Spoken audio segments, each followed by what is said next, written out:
Selamat pagi Bapak Ibu sekalian yang dikasihi Tuhan Yesus dan yang mengasihi Tuhan Yesus. Hari ini Kamis tanggal 25 Juli 2024. Kita akan membaca bersama-sama sebuah renungan yang bertema siklus pertumbuhan rohani. Namun kita lebih baik berdoa lebih dahulu. Mari kita berdoa. Bapa, terima kasih atas penyertaan-Mu bahwa kami dapat hidup sampai sekarang hingga dapat membaca renungan ini. Terima kasih Tuhan, di dalam nama Tuhan Yesus kami telah berdoa. Amin. Renungan ini diambil dari Kolose 1 ayat 9 sampai 14. Saya akan membacakan ayat yang ke-10 saja. Sehingga hidupmu layak di hadapannya serta berkenan kepadanya dalam segala hal, dan kamu memberi buah dalam segala pekerjaan yang baik dan bertumbuh dalam pengetahuan tentang Allah. Kerohanian yang hidup adalah upaya mencari dan menemukan kehendak Allah bagi kehidupan bersama serta mempraktekkannya dalam kehidupan sehari-hari. Proses ini terus terjadi sepanjang kehidupan yang kita jalani. Inilah yang dinamakan dengan siklus pertumbuhan rohani. Siklus ini adalah sebuah journey of faith.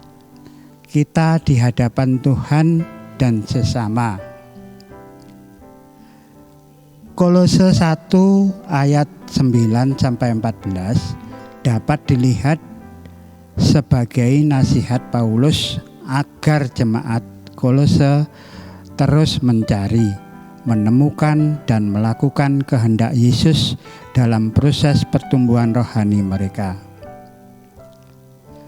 Paulus membagi proses pertumbuhan rohani dalam beberapa langkah. Pertama, mengetahui kehendak Allah, ayat yang keempat. Ayat yang ke-9. Kedua, hidup layak dan berkenan di hadapan Tuhan, ayat yang ke-10. Ketiga, menghasilkan buah kehidupan dalam karya pelayanan bagi komunitas, umat dan sesama, juga ayat yang ke-10.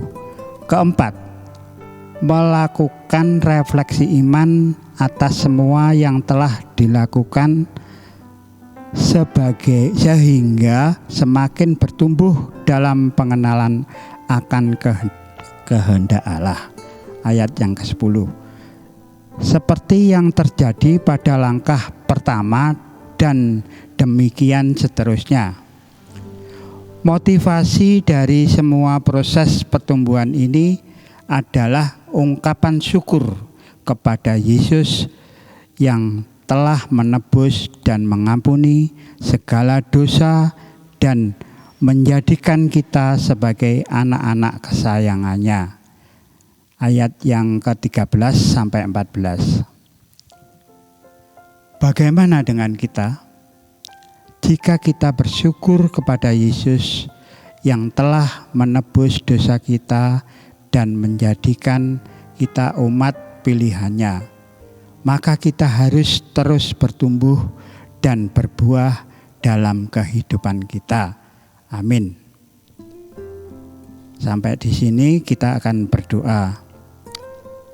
Bapa, terima kasih Engkau telah menumbuhkan iman kami bahwa kami harus bertumbuh seperti siklus pertumbuhan iman. Kita harus bertumbuh di dalam iman Yesus. Terima kasih Tuhan telah menunjukkan melakukan perbuatan yang sesuai dengan kehendak-Mu. Terima kasih Tuhan.